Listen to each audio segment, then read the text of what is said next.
Hello Haldwani के सभी श्रोताओं को मेरा नमस्कार। उत्तराखंड मुक्त विश्वविद्यालय के राजनीति विज्ञान विभाग की ओर से स्वतंत्रता दिवस की हार्दिक शुभकामनाएं। जैसा कि आप जानते हैं कि हमारे पूर्वज लंबी लड़ाई और संघर्ष के बाद आज़ादी हासिल कर पाए। कई स्वतंत्रता संग्रामियों ने अपनी शहादतें दी। आज इस खास मौके पर हम स्वतंत्रता संग्राम के सभी सेनानियों को याद करते हुए श्रद्धा सुमन अर्पित करते हैं। यहाँ यह जानना जरूरी है कि स्वतंत्रता आंदोलन में उत्तराखंड की भी महत्वपूर्ण भूमिका रही, जिस पर आज हम चर्चा करेंगे। चर्चा में हमारे साथ हैं आरुषि, नियति रावत, हिमांशु पुनेठा और दिग्विजय सिंह। आप सभी का स्वागत है। भारत की आज़ादी के संघर्ष में बहुत से उतार चढ़ाव आए। सभी जानते हैं कि 1857 में पहला स्वतंत्रता संग्राम हुआ। तब से लगभग 90 वर्ष के विभिन्न घटनाक्रम के बाद 15 अगस्त 1947 को स्वतंत्रता प्राप्त हुई। इस बीच पुनर्जागरण काल आया, कांग्रेस की स्थापना हुई, 2 विश्व युद्ध हुए और क्रांतिकारियों का संघर्ष जारी रहा। गांधी जी परिदृश्य में आए और तमाम घटनाएं हुई। इन सभी घटनाओं का प्रभाव उत्तराखंड में भी पड़ा। सबसे पहले मैं हिमांशु जी से आग्रह करूंगी कि वह राष्ट्रीय आंदोलन में कांग्रेस की उत्तराखंड में सक्रियता पर बात रखेंगे। उत्तराखंड में 19वीं सदी के उत्तरार्ध से ही स्वतंत्रता आंदोलन के लिए प्रयास शुरू हो चुके थे। जैसे कालू सिंह मेहरा का गुप्त संगठन क्रांतिवीर, सितंबर 1857 में लगभग 1000 क्रांतिकारियों द्वारा हल्द्वानी पर कब्जा करना और 1857 के बाद आर्य समाज द्वारा लोगों में राजनीतिक चेतना का विस्तार करना। 1886 में कलकत्ता में हुए कांग्रेस के दूसरे सम्मेलन में कुमाऊं से ज्वालादत्त जोशी सहित 2 नेताओं ने भाग लिया। 20वीं सदी के प्रथम दशक में पंडित गोविंद बल्लभ पंत द्वारा बनाए गए संगठन हैप्पी क्लब द्वारा राजनीतिक चेतना का विस्तार हुआ। 1905 में बंगाल विभाजन के बाद देश भर में चलने वाले बहिष्कार और स्वदेशी आंदोलन का राज्य में व्यापक असर रहा। सरकार की वन नीति के विरोध में अल्मोड़ा, नैनीताल और गढ़वाल जनपदों में 1911 से 1917 तक व्यापक आंदोलन चला। इस आंदोलन को स्वतंत्रता आंदोलन से जोड़कर क्षेत्र के नेताओं ने इसे और व्यापक बना दिया। 1912 में पंजाब के प्रसिद्ध राष्ट्रीय नेता लाला लाजपत राय के आगमन के पश्चात कुमाऊं कांग्रेस कमेटी का गठन हुआ। इसी वर्ष कांग्रेस के अधिवेशन इलाहाबाद में हुआ, जिसमें उत्तराखंड का प्रतिनिधित्व हरिराम पांडे, बद्रीदत्त जोशी और सदानंद सनवाल ने किया। 1916 में जब पूरे देश में होम रूल आंदोलन का दौर चल रहा था, उसी समय प्रतिष्ठित अधिवक्ता गोविंद बल्लभ पंत ने हरगोविंद पंत, बद्रीदत्त पांडे के साथ मिलकर कुमाऊं परिषद की स्थापना की, जिसका उद्देश्य क्षेत्र के सामाजिक, आर्थिक, राजनीतिक एवं शैक्षिक समस्याओं पर विचार विमर्श कर उनका समाधान निकालना था। आगे चलकर यह परिषद कुली बेगार, कुली उतार, जंगलात कानून, बंदोबस्त प्रणाली आदि स्थानीय समस्याओं के साथ ही स्वतंत्रता आंदोलन में भी महत्वपूर्ण भूमिका निभाने लगी। 1923 में बद्रीदत्त पांडे की अध्यक्षता में कुमाऊं परिषद का अधिवेशन टनकपुर में हुआ, जिसमें निर्णय लिया गया कि इस संस्था को कांग्रेस में मिला दिया जाए। नारायण दत्त तिवारी को दिसंबर 1942 में 15 महीने की जेल के पश्चात मुक्त किया गया, जिसके बाद 1944 में वे कांग्रेस पार्टी के समाजवादी पक्ष के सक्रिय सदस्य बने। 1942 के इस आंदोलन में प्रमुख नेताओं में श्यामलाल वर्मा, दिलीप सिंह कप्तान, प्रेम बल्लभ पौड़ियाल, जोत सिंह बिष्ट, इंगर सिंह बिष्ट, मदन मोहन मित्तल, श्रीमती शोभावती मित्तल, शंकर लाल शर्मा, मोहनलाल शाह, दौलत राम, नरेंद्र दत्त सकलानी आदि थे। इस प्रकार हम कह सकते हैं कि कांग्रेस क्षेत्रीय आंदोलनों को राष्ट्रीय स्वतंत्रता संग्राम से जोड़ने में सफल रही, जिसके फलस्वरूप राज्य में राजनीतिक चेतना का प्रवाह बहुत तेजी से हुआ। इसके पश्चात मैं नियति मैम से आग्रह करता हूं कि उत्तराखंड के पहले आधुनिक जन आंदोलन कुली बेगार पर प्रकाश डालें। कुली बेगार ब्रिटिश औपनिवेशिक काल के दौरान उत्तराखंड के कुमाऊं क्षेत्र में प्रचलित जबरन मजदूरी की एक कुप्रथा थी। कुली शब्द का अर्थ मजदूर या सामान ढोने वाला होता है, जबकि बेगार का अर्थ अवैतनिक या जबरन मजदूरी होता है। इस प्रथा में स्थानीय लोगों का अनिवार्य और अवैतनिक श्रम शामिल था। अक्सर पहाड़ी इलाकों में यात्रा करते समय ब्रिटिश अधिकारियों, उनके परिवार और सेना के अधिकारियों का सामान ढोने का कार्य गांव के लोगों से जबरन कराया जाता था। साथ ही उनके खाने पीने की व्यवस्था का जिम्मा भी गांव के आम लोगों पर लाद दिया जाता था। आगे चलकर 1913 में अंग्रेजी हुकूमत ने कूली बेगार की प्रथा को कुमाऊं मंडल में अनिवार्य कर दिया।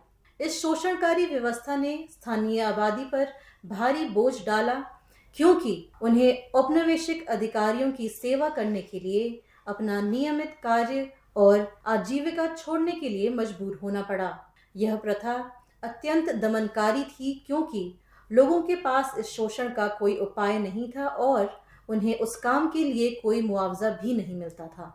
कूली बेगार की प्रथा सामाजिक अन्याय का उदाहरण बन गई और स्थानीय आबादी में व्यापक आक्रोश पैदा होने लगा। 1916 में कुमाऊं परिषद की स्थापना के उपरांत इस आंदोलन ने गति पकड़ी और अंततः इस जबरन श्रम प्रणाली की शोषणकारी प्रथा के विरुद्ध उत्तराखंड के पहले आधुनिक जन आंदोलन का जन्म हुआ। 20वीं शताब्दी की शुरुआत में प्रमुख स्वतंत्रता सेनानी और नेता जैसे बद्रीदत्त पांडे, गोविंद वल्लभ पंत और हरगोबिंद पंत ने कूली बेगार आंदोलन का नेतृत्व किया। 14 जनवरी 1921 को क्रांति का दिन निर्धारित किया गया और बागेश्वर में इन तेजस्वी नेताओं के नेतृत्व में हजारों आंदोलनकारी सरयू नदी के घाट पर एकत्रित हुए।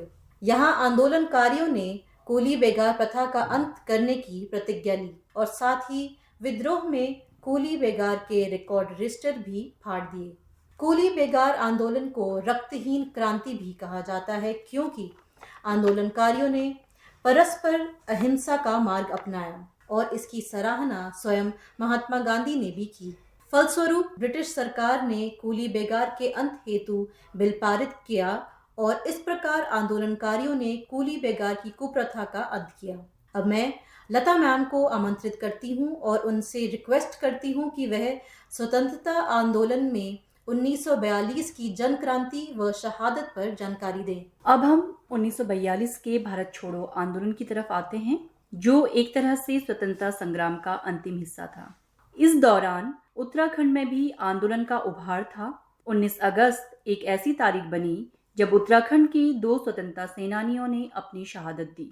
हुआ यह कि अल्मोड़ा के देघाट में प्रदर्शनकारियों का जोश देख घबराए ब्रिटिश प्रशासन ने गोलियां दाग दी, जिससे हीरामणि, पडोला और हरिकृष्ण उप्रेती शहीद हो गए।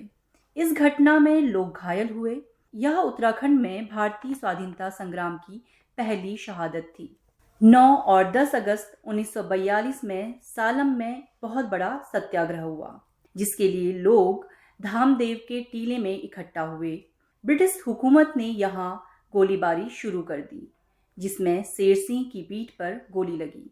इस घटना का विरोध करने के लिए लोग फिर जमा हुए। यहाँ कलेक्टर मेहरबान सिंह की दमनकारी नीति के तहत फिर गोलियां चलाई गई। इसमें नरसिंह धानक और टीका सिंह कन्याल की शहादत हुई। अल्मोड़ा जिले का सल्ट उस जमाने में सक्रिय इलाका था, जिसने समय समय पर विभिन्न आंदोलन में अपना योगदान दिया, चाहे 1920 का जंगल सत्याग्रह हो या कूली बेगार। 1930 में सविनय अवज्ञा आंदोलन के दौरान लोगों ने सविनय अवज्ञा अलग अलग तरीके से अपनाई। किसी ने नमक सत्याग्रह, किसी ने झंडा सत्याग्रह, तो किसी ने विदेशी वस्तुओं की होली करना। वहीं सल्ट के किसानों ने अपना प्रतिरोध लगान न देकर किया। सल्ट को कुमाऊं की बारडोली भी कहा जाता है। 1942 में अधिकांश स्थानीय नेता गिरफ्तार थे या अंडरग्राउंड थे। 5 सितंबर को सल्ट के खुमाण में बहुत संख्या में लोग जमा हुए। इलाका हाकिम जॉनसन पुलिस, पटवारी, सेना के साथ दमन करने के लिए आया। उसने निहत्थे लोगों पर गोलियां चलाई, जिसमें टीकाराम के 2 बेटे गंगाराम और खीमनंद की मौत हो गई। 4 दिन बाद चूड़ामणि और बहादुर सिंह मेहरा की भी शहादत हुई। 1942 की जन क्रांति में 8 शहादतें हुई।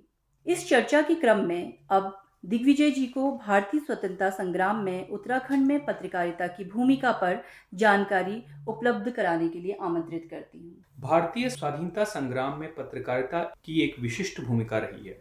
अखबार ब्रिटिश शासन तंत्र के विरोध, उनकी औपनिवेशिक नीतियों एवं दमनकारी कानूनों का पर्दाफाश करने का एक सशक्त माध्यम थे। साथ ही सामाजिक सुधार एवं राष्ट्रवाद की भावना को प्रचारित करने का कार्य प्रिंट मीडिया ने बखूबी निभाया। इस कारण कई प्रमुख राष्ट्रवादी नेता उस समय के प्रचलित अखबारों के संपादक रहे और अखबार उनके द्वारा चलाए जाने वाले जन आंदोलनों को संगठित करने का एक माध्यम भी थे। उत्तराखंड में पत्रकारिता की शुरुआत जयदत्त जोशी के अखबार समय विनोद से 1868 में मानी जा सकती। ब्रिटिश कुमाऊं में टिहरी रियासत को छोड़कर पूरा उत्तराखंड आता था। इस प्रांत का प्रशासनिक एवं सांस्कृतिक केंद्र था अल्मोड़ा। अल्मोड़ा के सामाजिक रूप से जागरूक नागरिकों ने 1871 में एक अखबार स्थापित किया जिसका नाम था अल्मोड़ा अखबार। इसके पहले संपादक थे बुद्धि बल्लभ पंत। सामाजिक मुद्दों से संबंधित इस अखबार को ब्रिटिश हुकूमत की आलोचना का प्रखर माध्यम बनाने वाले संपादक थे कुमाऊं केसरी बद्रीदत्त पांडे। 1917 में अल्मोड़ा के डीएम लोमस द्वारा अपने सेवक पर मामूली बात पर गोली चलाने की बात को इस अखबार ने प्रमुखता से प्रचारित किया। उन्होंने इस घटना से ब्रिटिश नौकरशाही के तानाशाही रवैये की कड़ी आलोचना करी। फजीहत होने पर ब्रिटिश हुकूमत ने अल्मोड़ा अखबार को बंद करा दिया। बद्रीदत्त पांडे की आवाज दबाने की कोशिश करी, परंतु भयभीत होने के बजाय बद्रीदत्त पांडे ने शक्ति नामक साप्ताहिक से ब्रिटिश हुकूमत की आलोचना एवं सामाजिक सुधार का काम जारी रखा और उत्तराखंड के पहले आधुनिक जन आंदोलन कुली बेगार आंदोलन के नायक के रूप में भी सामने आए। सामाजिक सुधार से संबंधित उस समय का एक अखबार था मुंशी हरिप्रसाद टमटा का समता। अस्पृश्यता की कुरीति के विरोध एवं सामाजिक न्याय को समर्पित यह उस समय का पहला अखबार था। इसी प्रकार गढ़वाल के स्वाधीनता आंदोलन एवं समाज सुधार से नाता रखने वाले कुछ प्रमुख अखबार एवं प्रेस थे। गिरजादत्त नैथानी का गढ़वाल समाचार एवं दुगड्डा स्थित स्टोवाल प्रेस, सदानंद कुकरेती का विशाल कीर्तिका जिसमें तारादत्त गैरोला एवं चंद्रमोहन रातुड़ी ने भी योगदान दिया, विशाल मणि थपलियाल का बद्री केदार प्रेस एवं कुंवर सिंह करमठ का कालेश्वर प्रेस, कलम सिंह नेगी द्वारा प्रकाशित कर्मभूमि जिसके संयुक्त संपादक थे श्री बीडी धूलिया एवं डॉक्टर भक्त दर्शन। इस अखबार से श्रीदेव सुमन, नारायण बहुगुणा एवं कुंदन गुसाई का भी संबंध रहा। 1942 में अंग्रेजों ने कर्मभूमि पर प्रतिबंध लगा दिया। इन पत्र पत्रिकाओं ने ब्रिटिश एवं बाद में टिहरी रियासत के खिलाफ हुए जन आंदोलनों में प्रमुख भूमिका निभाई।